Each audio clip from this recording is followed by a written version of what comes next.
এটি হলে প্রিয় খাবার মুসুর ডাল সাজনা আলু ভর্তা। এটি আমাদের প্রিয় খাবার, রাজকীয় খাবার।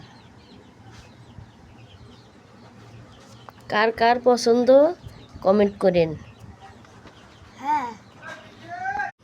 এটা হচ্ছে বাঙালির প্রিয় খাবার, পছন্দের খাবার, আমাদেরও পছন্দ খাবার। এটা হচ্ছে সাজনা দিয়া মুসুর ডাল আলু ভর্তা। আমাদের মতো কার কার পছন্দ তাই কমেন্টে জানায় দিয়েন।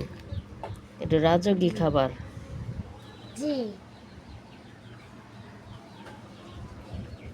শেয়ার করে সবাইরে জানায় দিয়েন।